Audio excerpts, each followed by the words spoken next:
There was a lot of misplaced skepticism going into the Odyssey, but I'm here to tell you that there's no reason to be skeptical about this film. Let's talk about Christopher Nolan's latest, The Odyssey. No one could stand between me and home. Not even the gods. Keep us free!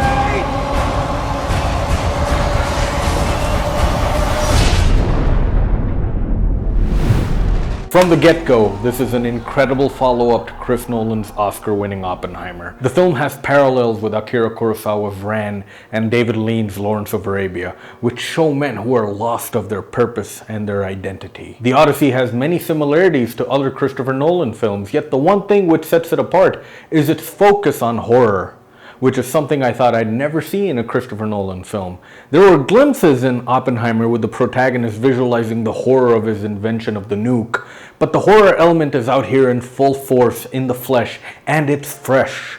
The other thing which sets this film apart is no men in suits. You obviously can't have men in suits in a Greek mythology. The change in time periods highly benefits Christopher Nolan's direction and filmography for the better. Helmed by a who's who of an ensemble cast, Matt Damon takes the lead as Odysseus, and despite having a huge cast, the film keeps its focus on Odysseus, and it doesn't indulge in the supporting characters too much. It treats them as small sub-stories which push the plot forward with flashbacks, flash-forwards, and hallucinations. The good old Chris Nolan fractured non-linear narrative storytelling technique, jumping around scenes and times. He's done it in all of his movies, yet it always feels fresh. You as the viewer can always follow on with the story without confusion.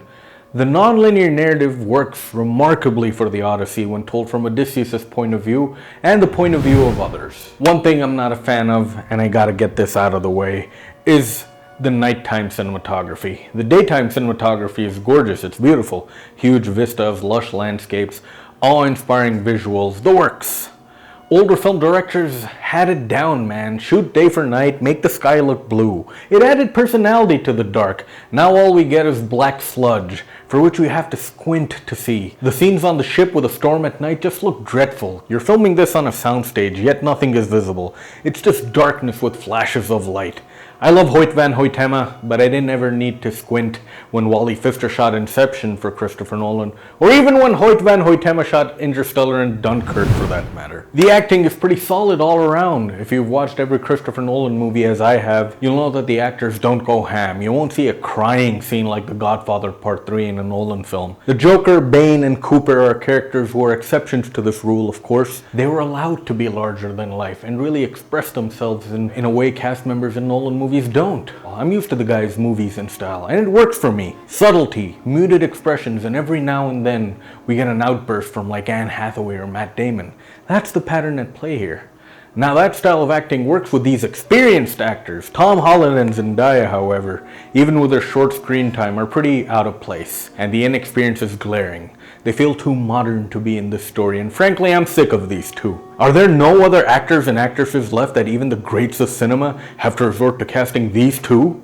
Oh, and Travis Scott is in the film too. Do what you like with that information. Speaking of Travis Scott, he has teamed up again with Chris Nolan to provide another piece of music for him, as he did in Tenet. I'm quite fond of the song in Tenet, which is called The Plan, and Scott's musical work is welcome in The Odyssey. It's pretty nice. Ludwig Göransson is the man in charge of scoring this epic, and the thematic element of the score would be escalation. The music rises and keeps rising and getting faster and faster, and just when you think it can't get any faster and there's no way they can keep up the pace, they go a step further. It's incredible. My wife started having palpitations due to the thuds and the hums of the score. Along with that, the design of the sound is bombastic. When the Cyclops speaks, you will feel it. Göransson uses bronze gongs, with the logic being that the film takes place in the Bronze Age. This is all done without an orchestra, by the way. A fascinating choice to ground the film with the time period. I wouldn't have minded if an orchestra is used, but the dedication is noteworthy. This is big budget filmmaking at its finest, by a pioneer of the art form who works hard to keep the art form alive by still shooting on film.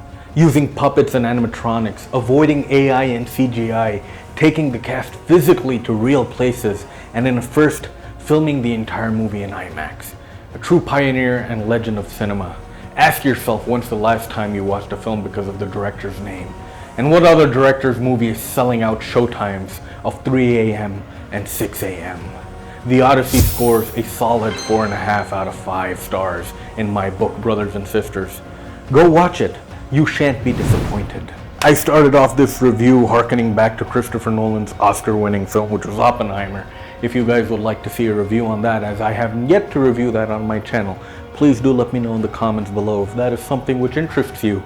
Other than that, it's time for me to go back to my daily shift on the battlefield, playing Battlefield 1.